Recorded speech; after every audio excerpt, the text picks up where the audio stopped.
Hello, welcome back to the channel, everybody, and welcome back to streaming. Just having a bit of fun, just setting a few bits up, so I can show you shortly. There we go. So we have just been adding a few bits, so it's not by any means set up fully, but what we now have, instead of just the extraction hoover, we've now got a double cyclone. So this catches most of the dirt. There's then a secondary little one behind it that should catch more of the dirt. And so in hoping this will reduce dust levels getting into the main dust extractor by quite a long way, but I'm going to have to remember to empty this thing on a regular as well as this one, and then obviously the main hoover, so that's keeping us hopefully even better and more secure. I have spent far too long this morning trying to figure out connections between this and the box, because I really don't actually like this. It gets in the way, and I'd like one that I can tuck underneath the benches.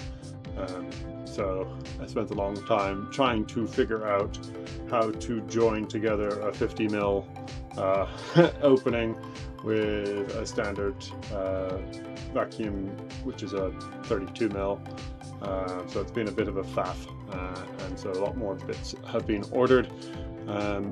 So it means that there is stuff to be done still, but it means I've also not had any time to do anything this morning with all of those bits that we had started. So unfortunately nothing new has changed with regards to all the stuff that you have seen the last few days. Not necessarily a bad thing, it's just to be aware of.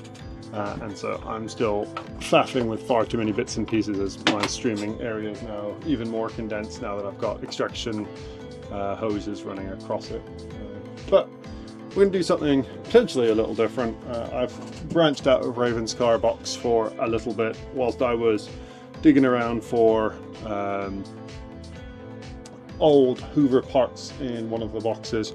I came across this and it doesn't look very complete from what I had previously prepped on it, and presumably why I've left it.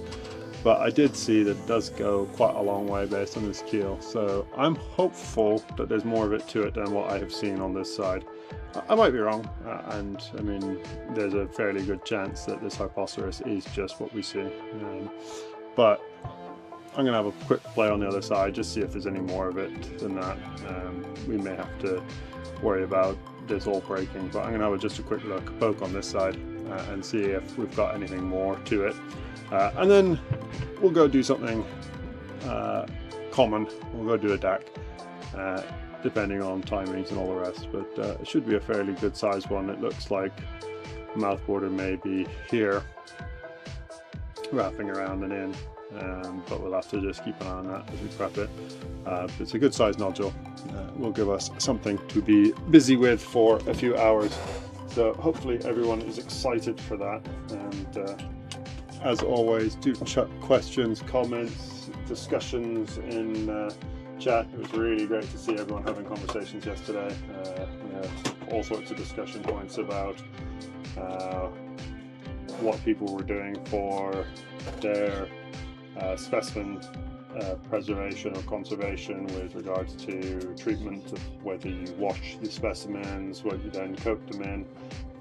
We had some fun discussions about things that people were collecting, and I am sure there is a lot more to go, but yeah, today, as much as anything, I'm just genuinely curious to see how much gets caught in the various containers, which we may have a look at after the stream.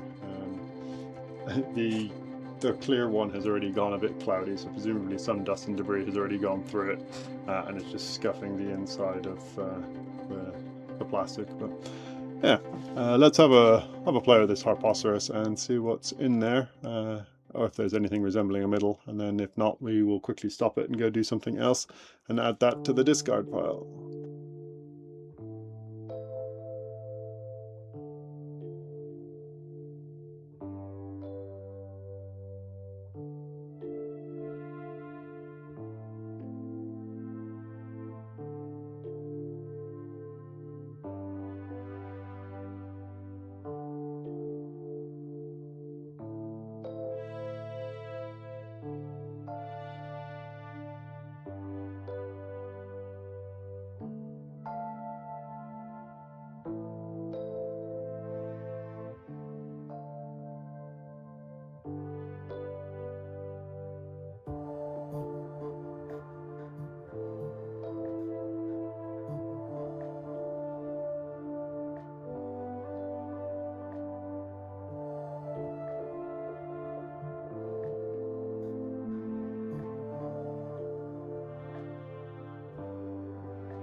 You'll hear a bit more noise than usual, but I just wanted to point out how I'm an idiot. I was like, this is getting really slow and tedious, not being able to actually get through some of this. What the hell's going on? And turns out you need to turn your compressor back on, otherwise you're just going to slowly run out of air. And that's what's been going on, and now what you hear in the background.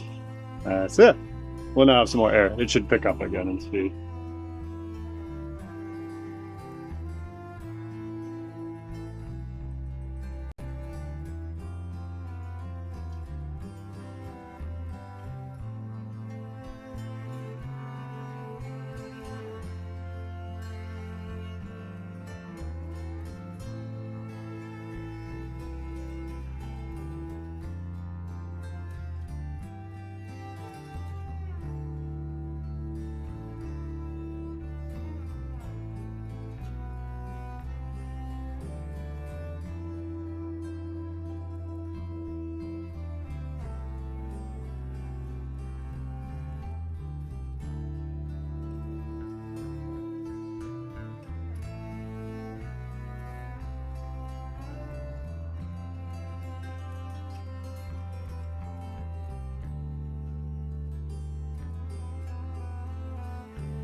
Yeah, I was going to say it's not a bad job to get to prep this. The downside of this being dream job is that I currently get paid absolutely nothing for all the time that I'm doing on stream. So take it as you wish, if it's your dream, if you get no money. But the hope is if this keeps going successfully enough that can monetize through YouTube. It's been very helpful for the number of watch hours doing streaming. And I'm hopeful that if my prep is good enough that people will start to buy some of the things I'm prepping. They're all on, I say they are all on. Some of the things I have prepped are currently on the website, cutfossils.com. Feel free to check it out, including the shop. There's some things that are relatively cheap, and there's some stuff that Sean has prepped that is not so cheap, because I think it's very good quality stuff. But yeah, we've got quite a lot to go. We're still lumping out some big chunks, but on the plus side, this is all fairly therapeutic work. So I'm quite excited just to be doing this for a little bit of time. Fun thing as you go through some of these blocks is you do find all sorts of bits and pieces as you go through. So you might see as I go along, you'll see little shell bits pop out. You might see little black things that could be either little fish scales, or possibly even ammonite aptecae, which are their mouth parts, or anapticus is a singular. So yeah, we'll just keep an eye out for them. If there's anything exciting, I'll show them off to you. But yeah, just as if you're watching and seeing little black things pop up on the matrix, that's what it is. Some of these blocks are known to have lots of bits in them, kind of like the elegantissimus blocks, and you knock them open, sometimes you find sort of layers of other things in with them. Yeah, so feel free to send me questions, comments, suggestions. All of it is useful to hear. Do not be offended if I do not listen to any of the bits of advice, but I will always be open to hearing about them, because who knows, one of those ideas may be the big one that I need. So yeah, please feel free to send stuff to me. I'm always happy to listen, either cutfossils@gmail or googlemail.com, depending on your preference for how much you want to type, or do it through the website Cutfossils. There's a form on the site at the bottom that says contact us, and just drop us a message through there, and that comes through to that email as well. But yeah, I'll just keep cracking on with this and keep chilling.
I just want to show you how much this is already catching, which is quite impressive.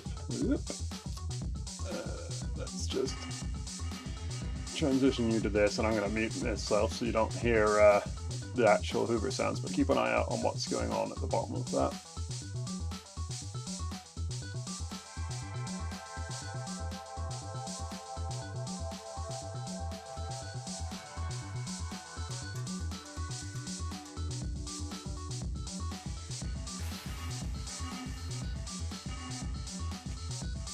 So yeah, that's why I got it, because all of the stuff that's in there is no longer going in the main dust extractor, so that is good. And yeah, I'm intrigued to see at the end of it how much is in each of the bits.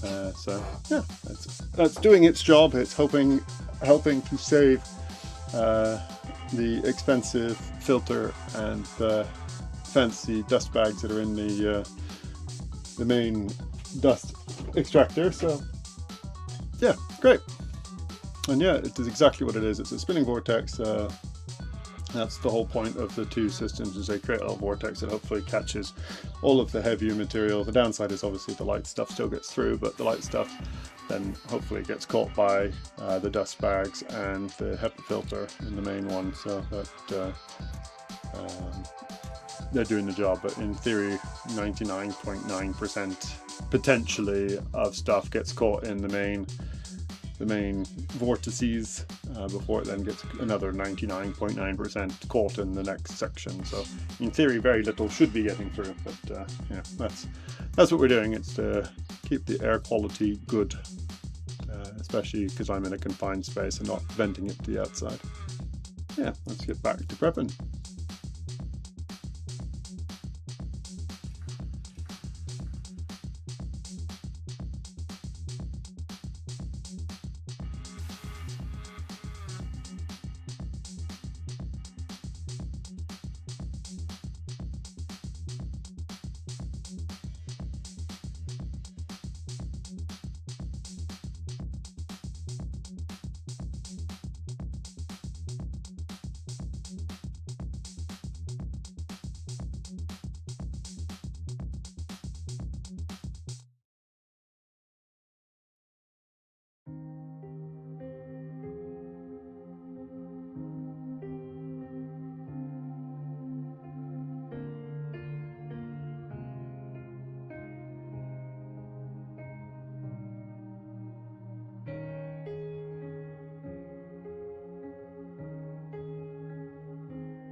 Starting to get down to the level of the interesting stuff, so bit of shell of something has just appeared there, and obviously just appeared on this side, so we're getting down there very quickly now. We'll have to be a little careful because I've made this side thin previously, but we'll check what it is. This is at an odd height for whatever it is, possibly a whirl, but also possibly broken something or just a piece of calcite. But we will have a look see. We I'll chase this bit here in the middle just to try and link up some bits, just to see what's going on, and then worry about this bit a little bit later.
Yeah, so it's coming away relatively well, which I kind of hoped it would. It's already better preserved than this side, which didn't seem to have very good preservation at all. I'll get the actual bit in shot here. So yeah, this wasn't particularly well preserved, but this side seems to be at least a lot better. So it justifies having a poke on this side. So we will just keep working down around these whorls, see what they go. Still none the wiser what this little calcitey bit right in the middle is.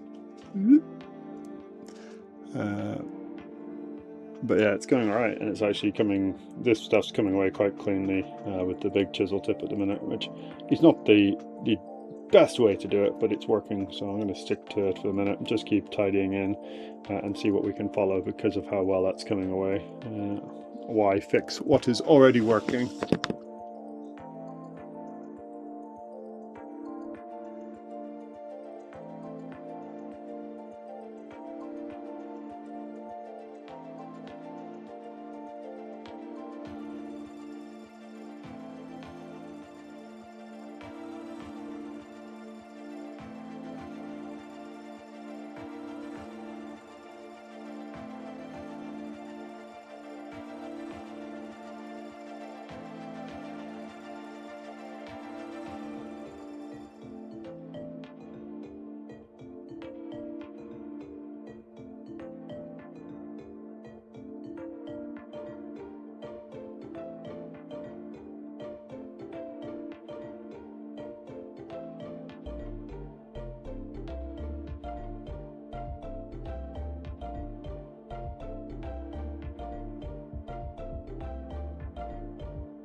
Hey Katie, so that bit of calcite is another whorl, but now I'm very confused because that isn't anywhere near where it should be aligned to this. So yeah, something very funky going on, which then kind of fits with why this one's all broken on this side. So yeah, kind of perhaps not surprising that this whorl is just bonkers in where it's currently positioned for its shape, unless it's a really big whorl and I've only got a small section, which I don't think is the case looking at the ribbing, but we'll see.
So it's going all right.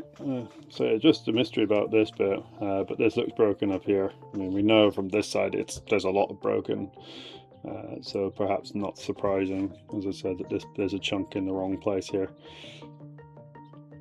The only question is, and I say if it's in the wrong place, is whether or not this is actually part of a really big whirl, but I am skeptical of that, and I suspect this is just a broken chunk, just based on the size of it. And I said harpocerus earlier, starting to wonder if it's clavicerus just based on the spacing of these ribs, and the fact that this is the bit that they decide whether it's falcoid or falcate, and that's the terminology based on the falx. If you know your Roman history, the Thracians had falx, and basically it's their way of cutting grass, and so it's basically like a scythe on a stick, and it's a falx, and that's what we are describing our ribs as, is falcate or falcoid, and it's basically just the extent at which this bit here kinks at, and the more extreme version, the falcate one, is a really distinct sort of curvature on it, and the falcoid is a much more gentle one. I think they're falcoid, which makes it a clavicerus rather than a harpocerus, but we'll also see, as I said, as we get a bit closer to it. Yeah, I'm going to keep coming down. I've tried to keep this shell intact. I'm a little annoyed at doing this little one, but this little one, no biggie. And this one I'll try and keep in place, assuming it doesn't get in the way of the prep. It's quite nice. Nice little one. So yeah, we will have a look-see as we go, and so we'll keep tracking this around and see where this goes. If I am correct, I would expect it to whirl, and I would expect it to whirl into a middle pretty much underneath this bit, if this is the size I think it is, and I think the whirl is only about that big, but we'll have to just keep chasing it and see.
Hey Farcon.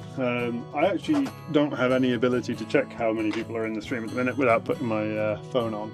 So if there's more people here than usual, great. I'm glad that there's a lot of people here.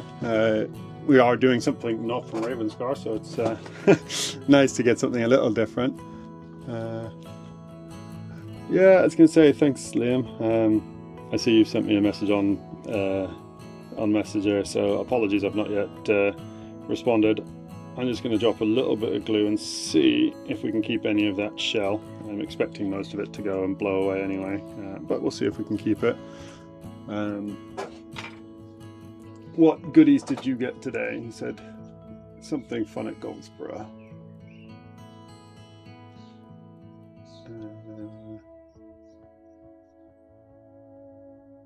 Yeah, I'd say Eurofind, I reckon, could well be a horse tooth, possibly cow. I would say fairly modern though, looking at it. For those of you who don't know what I'm talking about, just bear with it. But yeah, so we will just keep going with this. One, Liam, you probably are late to the party, so this is what it looked like on the other side. So it was completely destroyed, pretty much. There's a broken edge that goes along, so I had stopped. And then I had looked at this side and it looked like there might be a bit more, so I thought we'd prep it from the other side and just see. This one is from a classic mystery box of unsorted unknown locale, but my suspicion is it will likely be from Sands End, just because that's where you tend to find most of your Claviceros and Harpoceros relatives. You can get them at Holsker and you can get them at Port Mulgrave as well, but in general, and you can get them at Brunswick, but most of them seem to come out of Sands End, and based on how long this has been in the collection, this is very much likely to have been a Sands End pickup from probably 2023, maybe 24. It's been in the rocks a while, because I have not done an awful lot of Sands End. As Liam will attest, it's got very busy there in recent years, and recent months in particular. It's been very, very busy and heavily picked, so it's tough to find a day where there's not someone there, and you have to be down very early and yet very lucky to find some goodies. But there are still bits there, and there are plenty of exciting things that come out. You just have to be lucky or looking in some places that people aren't. So, well, I'm expecting that little bit of glue to probably not do an awful lot, but I'm hopeful that it might keep a little bit of the shell in place, at least on this edge, because as I'm prepping, what's happening, the matrix is popping off, but it's ripping the shell with it, and whilst the inner bits underneath the shell look pretty nice, I actually really like trying to keep the shell in place, even if it's just an exercise in futility. I have the time, I've got nothing else to do with it, so yeah.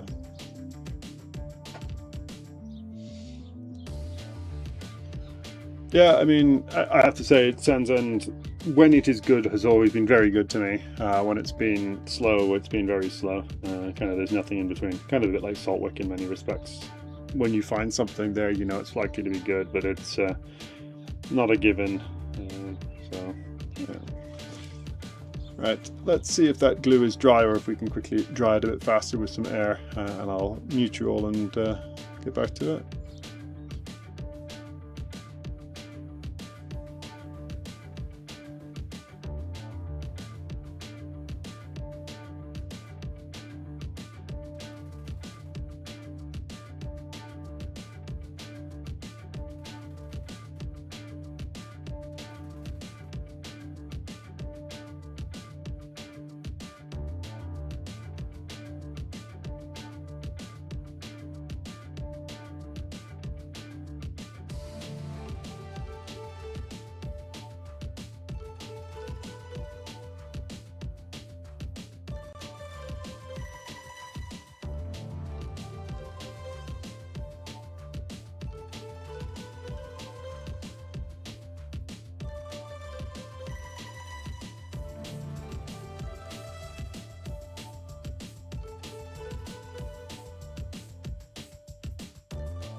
Yeah, sorry all, I see that the pixels have just dropped. I don't know why my camera does it. Bear with me for 1 second.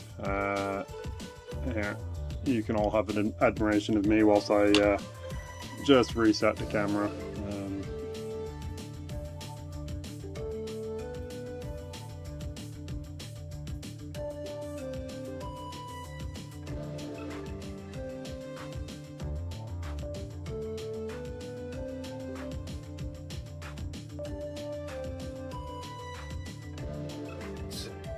Trying to make itself look like it's an old game system like the DS from the early 90s. So we will just have to reset that, sorry. You'll just have to bear with me. I've got 2 cameras running, so... oh, have I lost... oh. No. Right.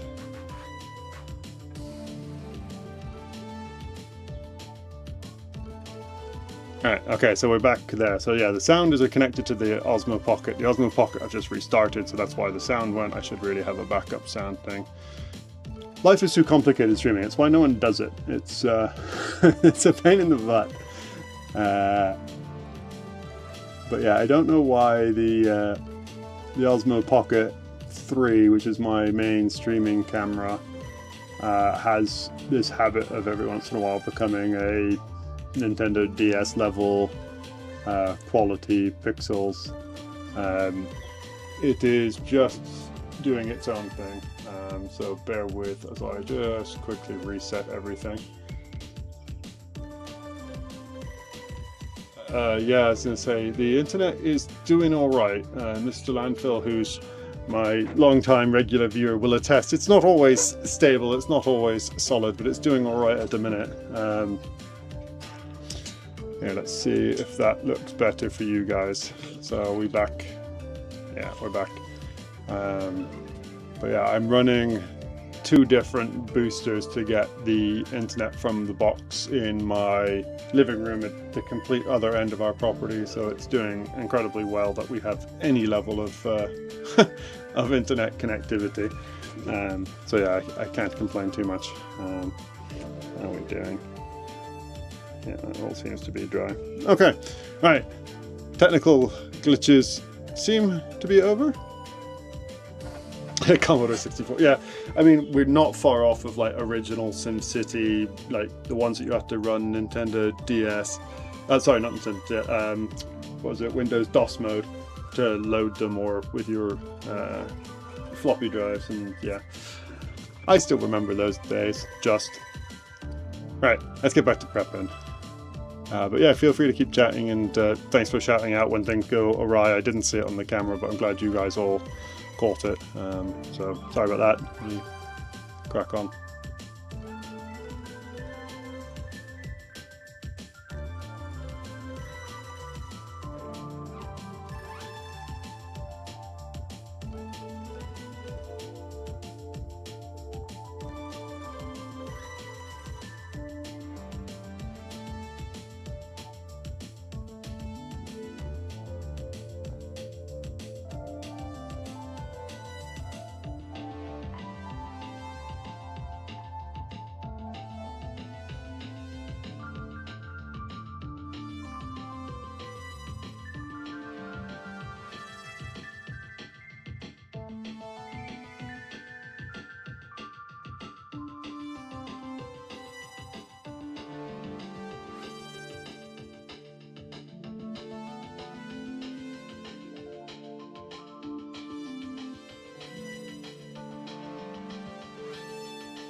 Oh, sorry, you've got, there you go. I'm going to make an executive decision and blast through this bit in the middle. It's either part of this whirl, in which case this is an incomplete ammonite, or it's just a broken segment and it's getting in the way of my prep. It doesn't add anything where it is, so I'm just going to blast through this. It doesn't help, I also just dinked it again, so it's like, yeah, let's get rid of it, because it's in the way and it's making me worry about it, and I don't need to worry about it. So it's either part of this whirl and the whole thing's shot, or it's not. So let's get rid of it and see what's inside, and not worry about that little bit.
Chasing stars and holding you.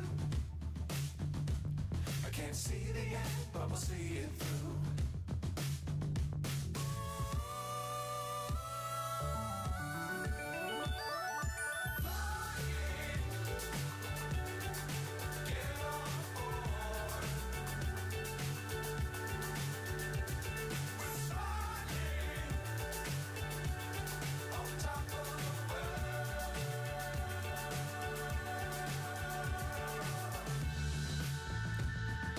Dangerous times don't fly too high. Be sure to keep the ground in sight. Fly forever if you keep it tight. Love the world and keep the sky in your mind.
So much for the glue. That did not do anything. That just took it all with it anyway.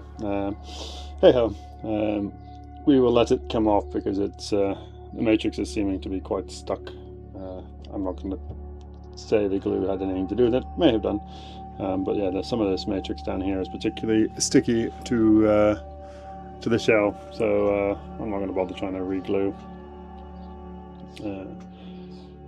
But yeah, still intrigued what the big chunk of shell from this ammonite in the middle was, hoping it's not going to affect the center. But it's still going a lot further than I actually expected it to based on this. So we're going. It's very much slow and steady. Actually, the amount of matrix that's come off, yeah, you can see that was all up to that sort of height. So my prep box is very full at the minute, but it's doing a good job of being able to test how good the new air filtration catching stuff is going. So that's good at least. So let's get back to it.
God, one day I'd be good at this. Yeah. Well, yeah, so I had a whole thing that I just said to the ether, but turns out you need to turn your microphone on for people to hear you. So I was going to say, welcome, Shirley. You can probably attest more than most, having just fast-forwarded how much matrix has come off. So that's what I saw at the start, in fact what I saw when I found it, and it's the reason that it had a first round of prep, but obviously it didn't look great. Yeah, it ended up in a box of things that when I was putting my new filtration stuff on my dust extraction, I thought, oh, let's go have a look, just because we could see a bit more of it, and so far so good. But one day I'm going to figure out a way that I know for sure whether I've muted or not muted as the appropriate times, because I'm still rubbish at it. But I guess we're still only a month into doing preps, and even then we haven't done a huge number. We'll get better, and inevitably I am very human, and it's my proof that it's not an AI sitting here chatting with you all, because it's highly incompetent. But yeah, so going quite well. I have to say the matrix is popping quite nicely. It's a bit frustrating when the shell comes with it, but as I said, sometimes that's just making it go a little quicker, because some bits the shell is pretty tightly adhered to the matrix. But yeah, hopefully the sound is now working, at least for all of you. Someone could say yes, just to confirm sound is now working, and I've not just talked to the ether for the second time.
In response to the music title still goofed, they shouldn't be. They were working yesterday, and should be today, but clearly deciding they don't want to behave. Yeah, who knows? It's all set up. They should be working, but yeah.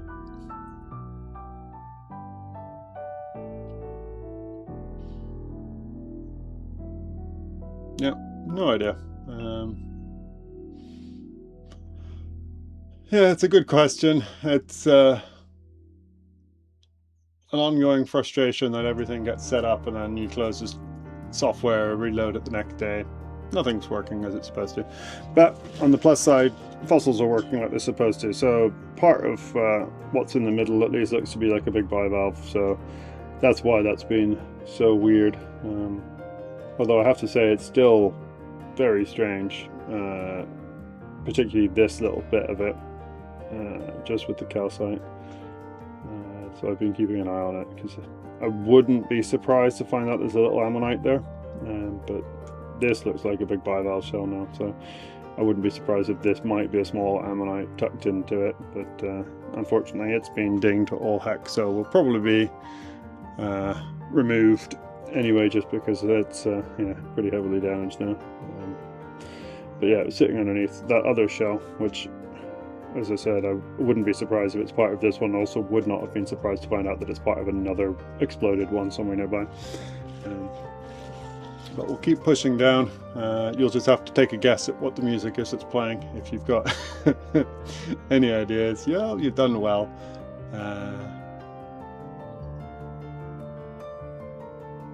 Let's see if I can quickly make it behave itself.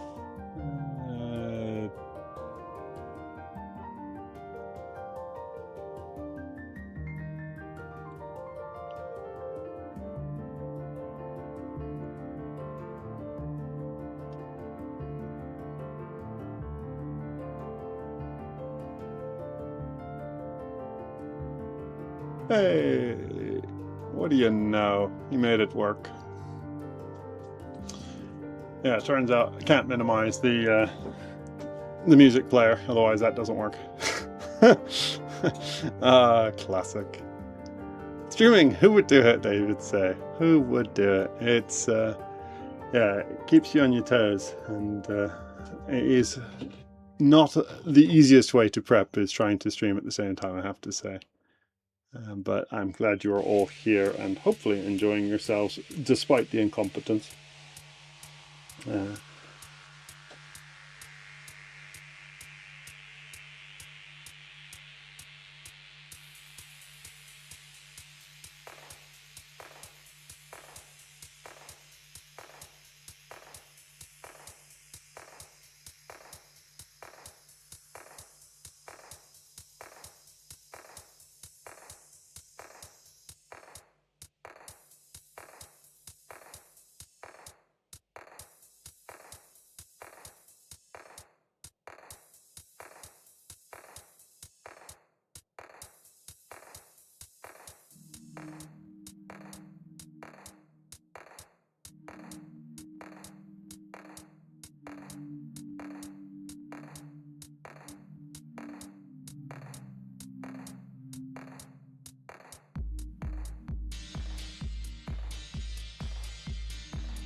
Yeah, so it's going fairly well. I am very annoyed about that little ammonite though, because I think it would have looked really cool if it didn't have all the giant ding marks in it.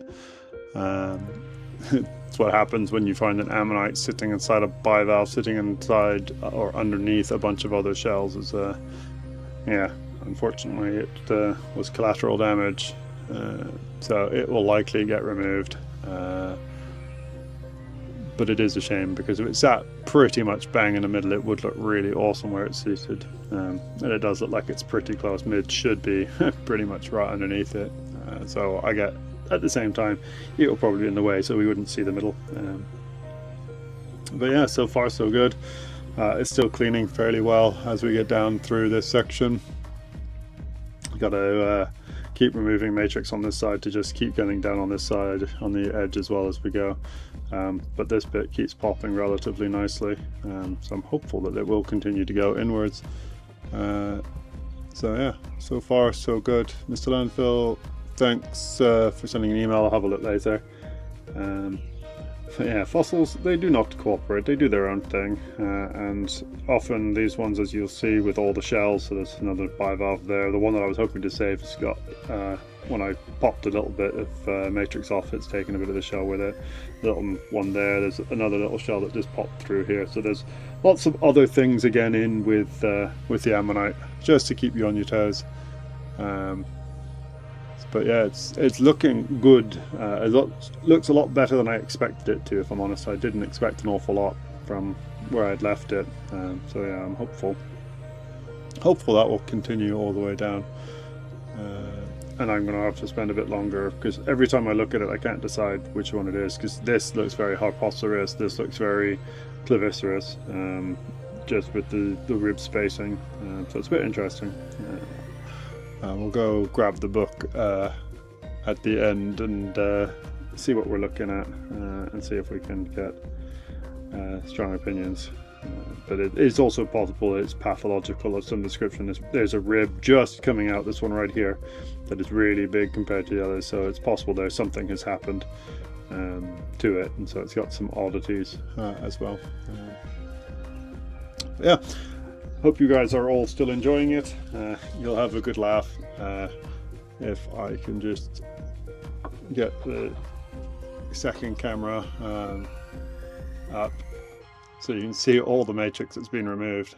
That deck that was the backup ready to be prepared just sat there, but yeah, all of this matrix has come off of this one, and yeah, all of the dust building up in the new cyclones. So yeah, it's going well, and everything except the streamer and the stream are working properly.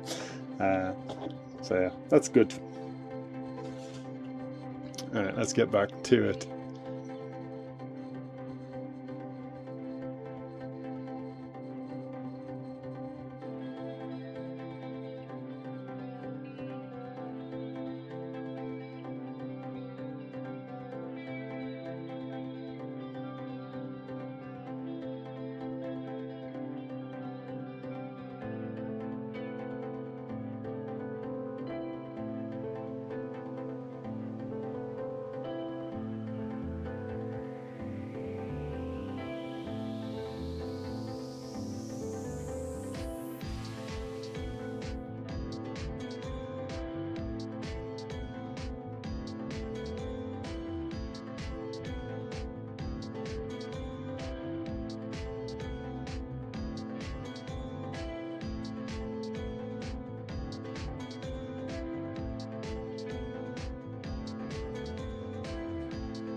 Very kind of you to say, Shirley. There's plenty of mistakes. If you're close to tension, you'll see dings and things. That one was me not paying attention and going, oh, it's fine, I can just go straight through here. There's no whirl to worry about. I'll get down into the middle and caught it. It happens. This is all going to be part and parcel of learning, as you say. Also, the fact that this outer whirl here is broken, so it breaks on this point here, so this all collapses inwards and is on a different angle. So there's a reasonable chance that part of this outer section is under here too. We'll have to make a decision pretty imminently what we're doing with this ammonite, and I think it's going to have to pop off because it's just going to be in the way. We'll cut more or less the edge of what will be the mouth border, and it's probably, I say, might have been the original mouth border on this ammonite as well.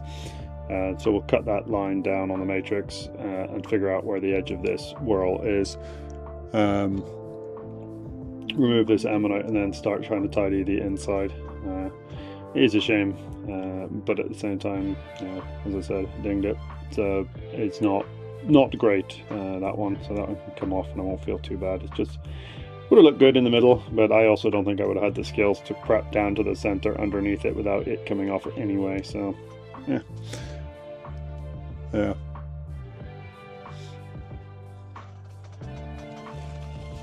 Also, this is the other reason people don't prep at the same time, is you can hide mistakes easier. It's much easier to hide them if no one's watching you as you're doing them.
Yeah, glad there wasn't a face cam active for getting rid of the one in the middle. That one hurt me to do that.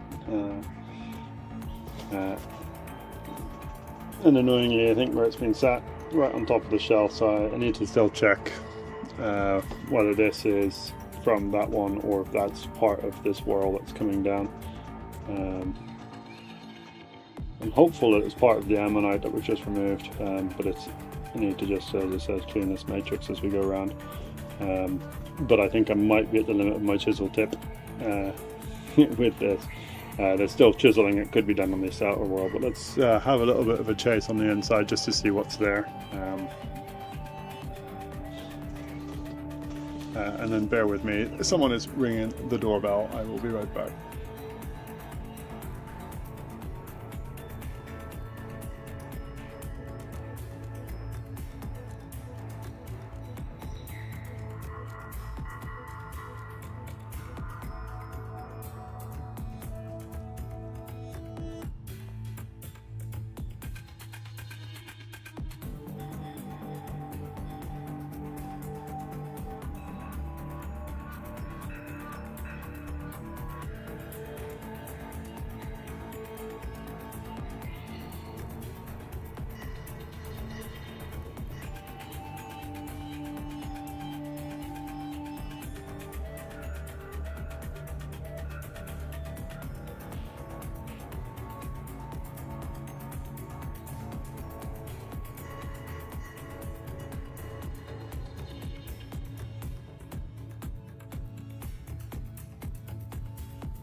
Alright, I'm back.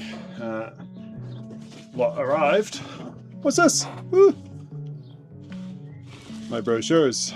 So, yeah, let me just zoom you out a bit. So, yeah, some new advertising. So hopefully that will help if anyone knows of good places to put them, accommodation, etc. around Whitby, Providence Bay, tourism places. I will be doing that. So yeah.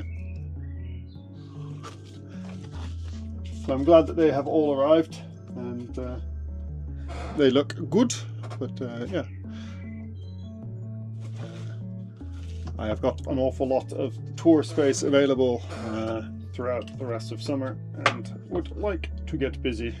So do keep recommending me and I will keep pushing it as best I can, because I would like to be able to do this full time forevermore, but there is going to be a limit to how long I can do it if I can't pay the bills. So I do appreciate you all being here because it does help.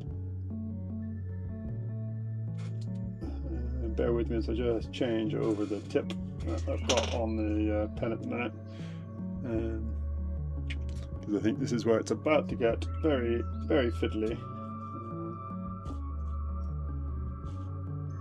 I think we're about to have the bit that Liam said is very tricky, and it's because the matrix is very hard, and trying to do the tiny details with hard matrix is very difficult unless it's popping off very cleanly. Let's zoom you back in before I forget to do that.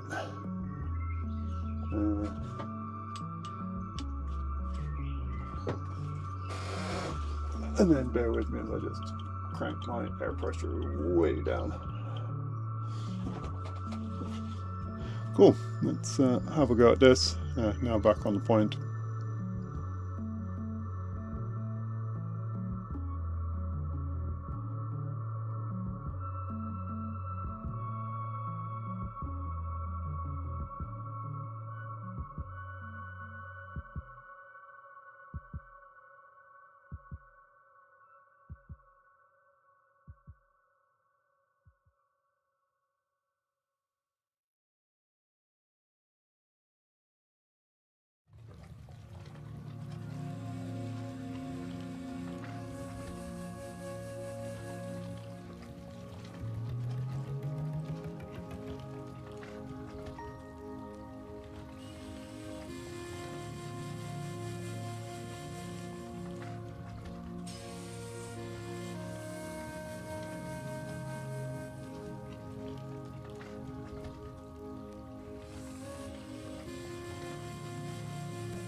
Fossil Gods are having a good chuckle at my expense for how difficult they're making this for me. There is, after the ammonite in the middle, there's now a little shell right in the middle.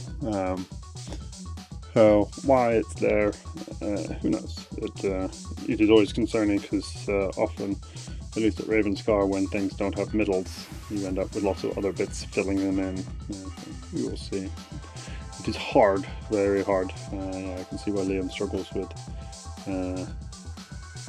or I say struggles, but maybe not the right term. Finds it difficult, and it is difficult to get in because this matrix is hard as hell, and it is not popping very cleanly off of very much. So I get it.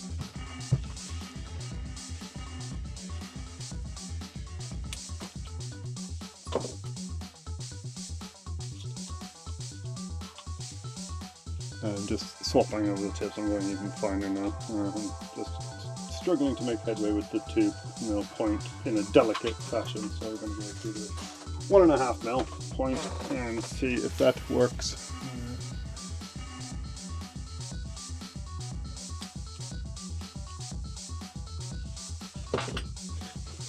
But we gotta remember to mute you first.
Yeah, I fully get it, Leanne. I'm looking at this and having a proper pain in the butt time. The matrix is super stuck to the shell, and that's super stuck to the ammonite. So it's hard work. I am not enjoying this either, because yeah, it's tough and everything's a bit grey on grey and sticky. And so I get the struggle fully. I really do.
So with regards to making things up, fixing things, repairing them, or imagining them, there are lots of options for what you can do.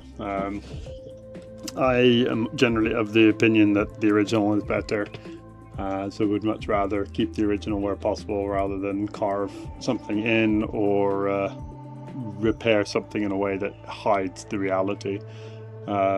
You can very, very happily cover up a lot of sins with a quick air abrasion, which kind of removes the white shiny bits. So where you ding it like this, some of these go away if you abrade the system, because they tend to be like fresh calcite tends to be the white. You can kind of ease it off, and you can cover up certain dings and stuff in the actual shell with wax. So there are ways to do it. Would people notice? I guess it depends on how closely you look.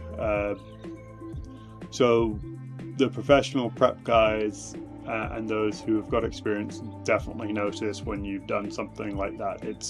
You still got the lines, the grooves, they just aren't bright white anymore if you wax them, if that makes sense. So you'll still have, if you mess up, here, let's see if I've got one in the very first one I did way back many years ago. I say many years ago, last year, when I first got my pen. Oh, my color's gone. Bear with me. I'm gonna reset the camera again. I don't know why it's gone funny. Sorry, I will be back 1 second.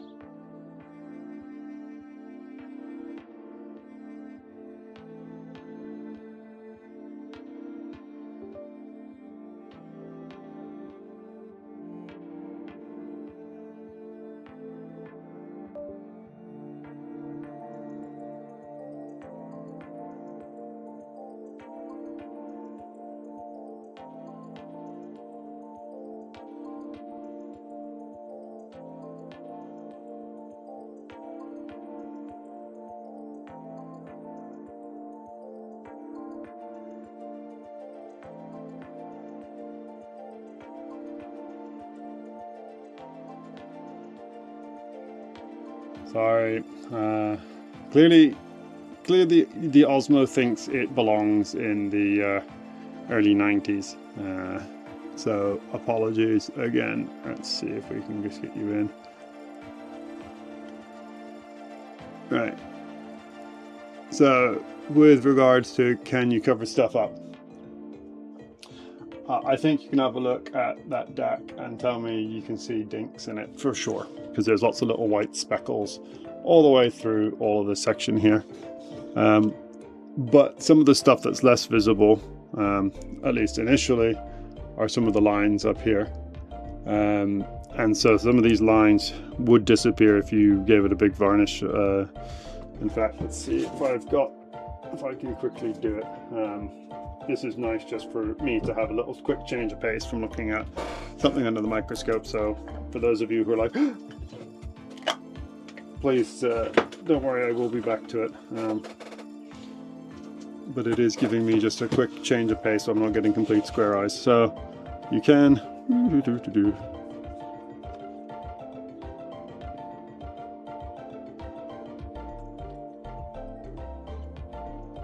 and you'll also see a lot of pictures on the social media groups of wet or recently varnished fossils when things are much easier and have had all the color basically go away. So here we go. So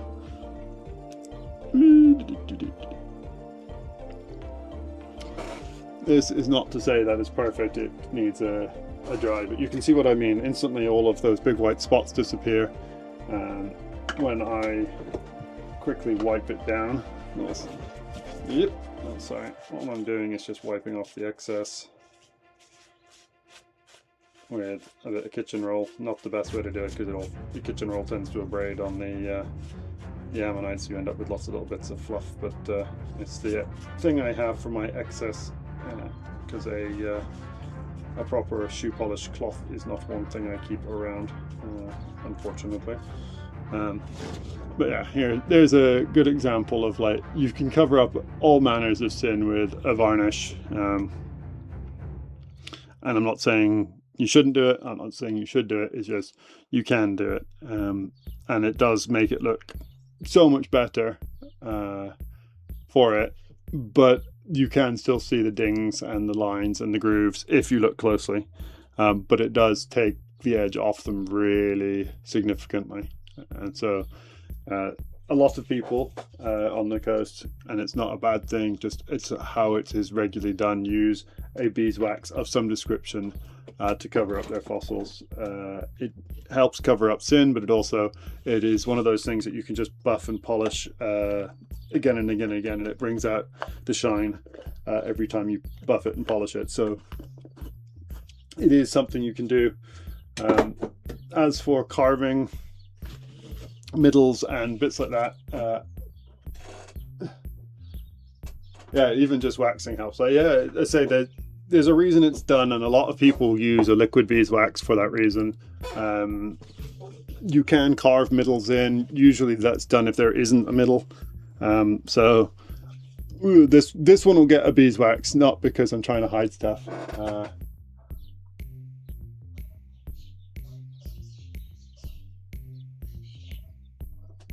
Yeah, and so this one will get probably a beeswax, just because a lot of this is a bit scuffy, and it's not because I've been dinging it.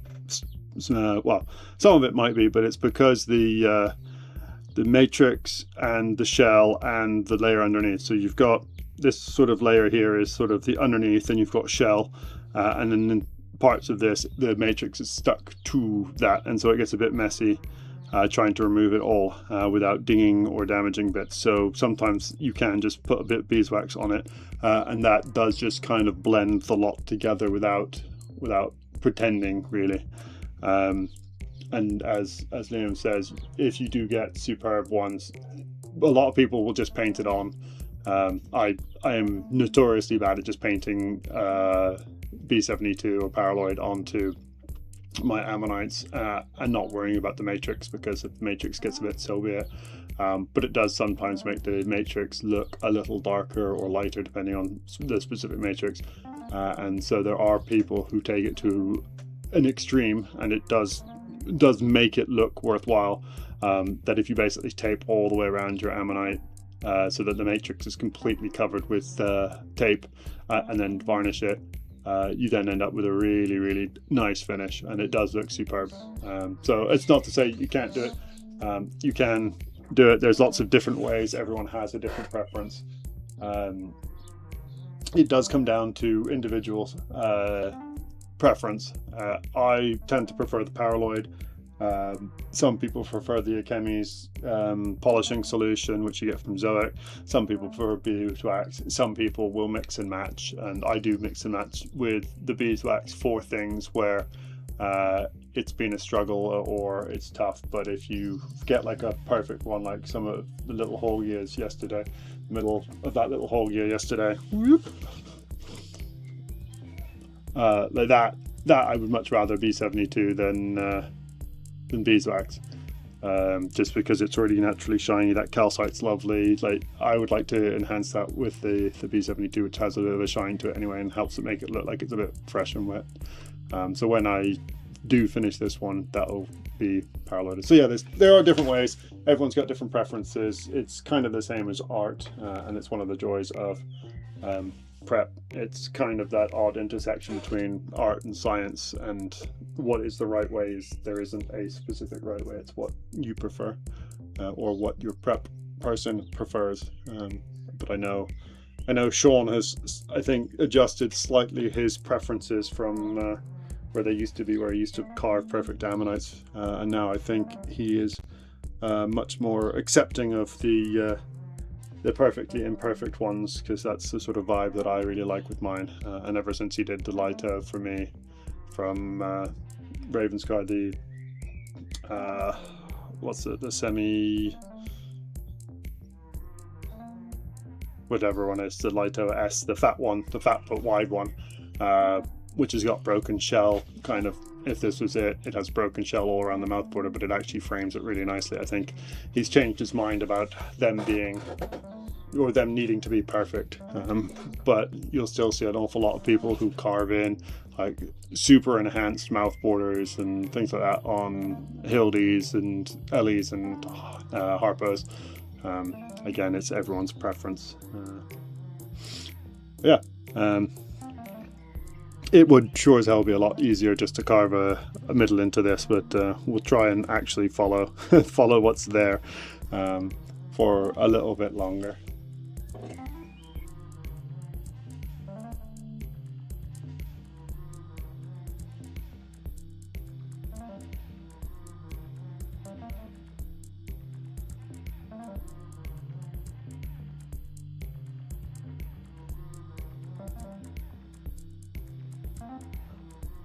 So to answer that other question that Liam's just posed, what compressor am I using? Apologies, my setup is all very condensed at the minute because I've just got this new dust cyclone setup.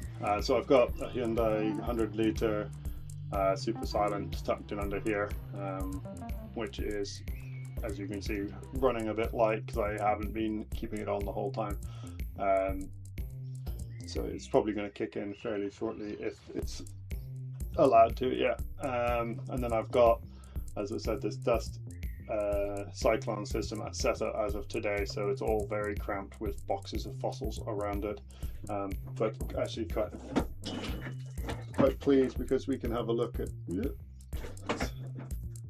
all of the dust that's been collecting in there, and that is no longer going straight into my Hoover, which is good. So we're getting hopefully a more efficient and safer setup for me. So yeah, that's what we got, and I have nothing more. There will be an aerabrator added at some point. This system here will help with that because it hopefully will mean for certain powders we can then collect all of the powder in the bottom here, filter it and sieve it and reuse, at least for the iron oxide. But it also just means that everything's just a bit safer for me because I'm not venting straight to the outside. But this is all brand new as of today, and I'm not 100% happy because I don't like this running across. I've got my stream set up here as well. It's too much and too little of space, and yeah, that is also part of my problem, is I do not have enough space. And it turns out if you want to have your ideal prep setup, you need an entire prep lab and a shipping container's worth of stuff.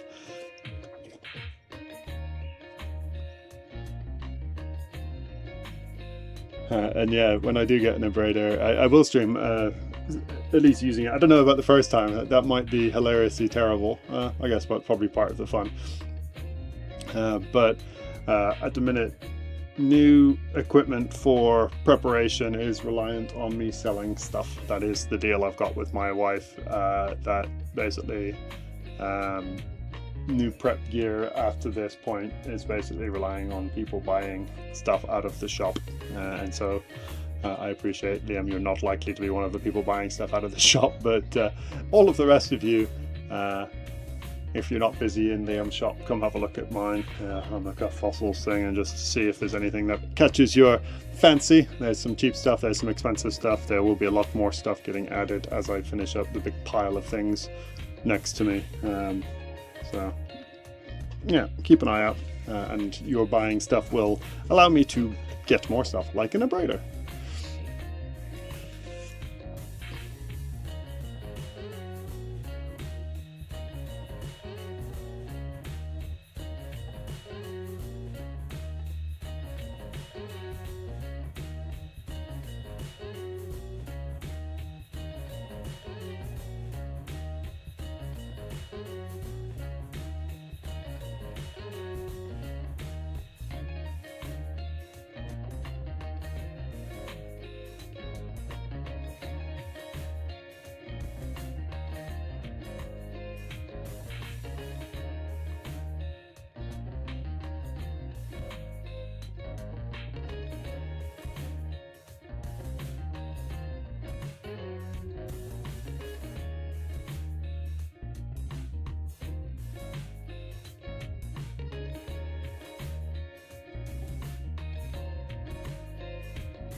Quick apology, it's just starting to drizzle here and we've got laundry out. I'm going to just quickly go chuck all that inside and I'll be back because I want to finish this. So please don't leave if you don't need to. I will be back because I'd like to get this down to the middle.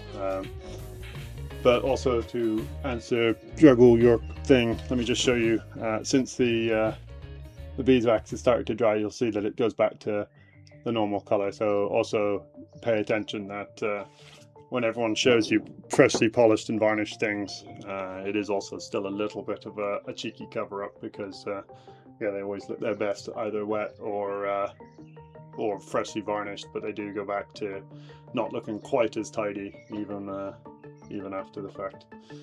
Yeah. I will be right back. Please don't leave anyone. I will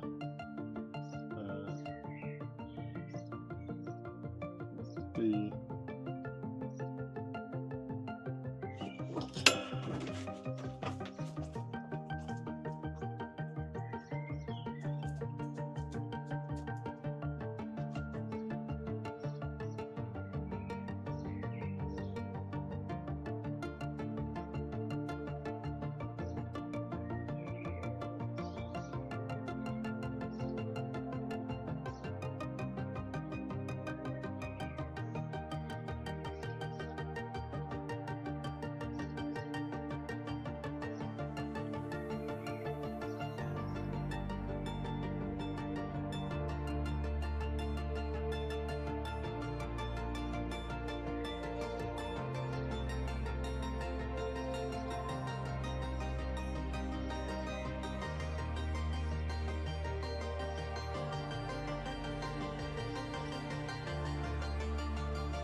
Alright, I'm back. So, yeah, thanks for not scooting away. Yeah, we'll try and keep working on this.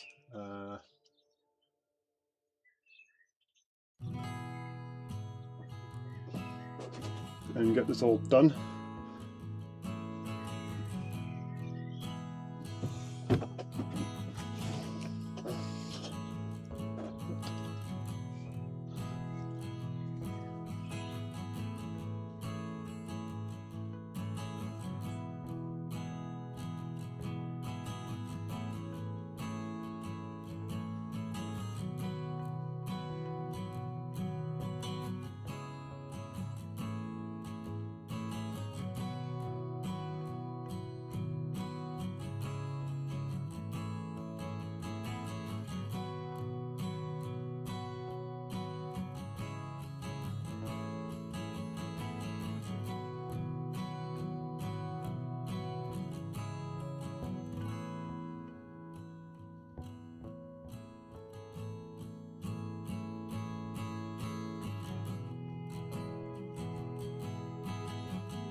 I'm also going to apologize in advance if people don't know why it's slowly displaying off the screen. It's because my magnification is set up. Just to show you, my magnification is set up at the bottom of the box. So hands. But yeah, so what is happening is that I'm slowly bringing it towards me to get closer and closer to this magnification. And so what happens is the view just is me getting closer and closer, and so what I'm doing is really high magnification stuff directly underneath there. So apologies if it's looks like I am drifting off the screen. I do understand I am, but it is just kind of a necessary evil at this point.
So high I'm hypnotized.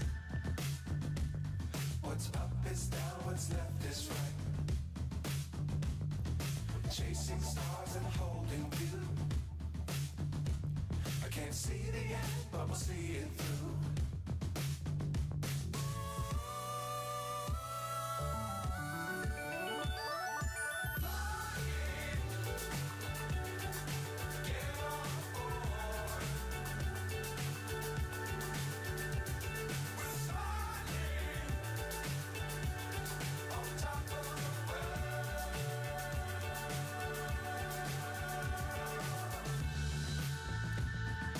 Dangerous times, don't fly too high.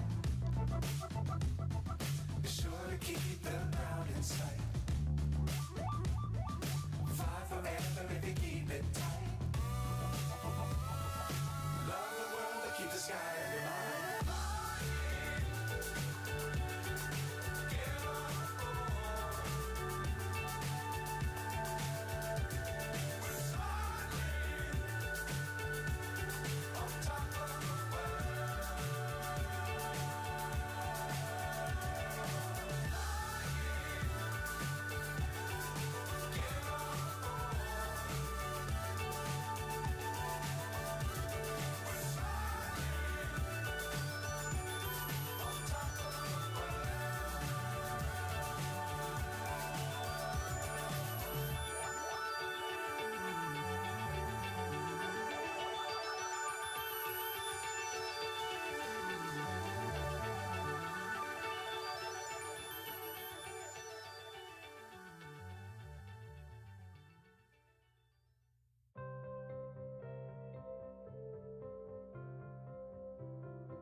It is far from perfect, far from perfect. Let me give it a quick rinse and show you, but I think we're getting to the point where it's as good as it's going to get with the tools I have and the experience I have.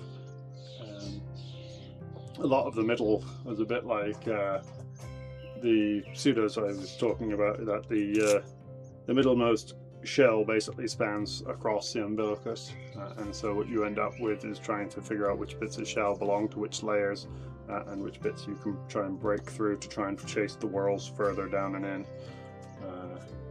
I suspect this is where having an abrader would help immensely, just to try and tidy off these last bits that the only way I can do it is I have to basically put the tip onto the matrix and just hope I don't go too deep, and the too deep is like microns. It's teeny tiny stuff. So let me just give this a quick rinse, and then we'll be back.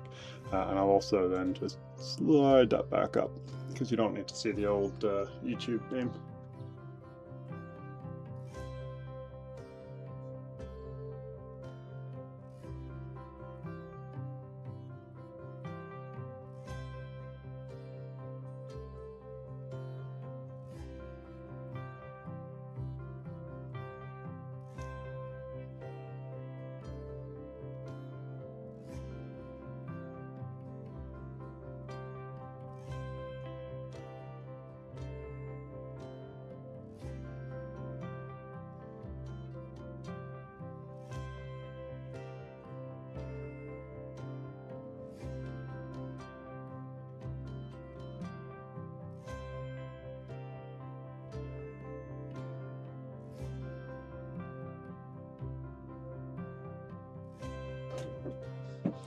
Alrighty, it looks pretty rough, and yeah, I think the abrader is the solution to a lot of the sin that is going on in there.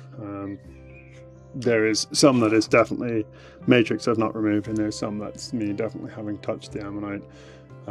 Most of this section up here is matrix still on the shell, and I just can't get it off easily. That's one of those things that I suspect if I spend another hour or so, it might be a little better. But yeah, it goes down pretty well.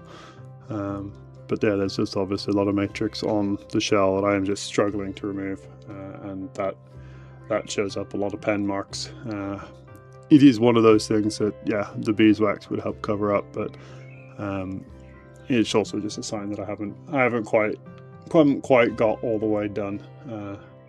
There's still work to be done on it, and still work to be done on the rest of this matrix.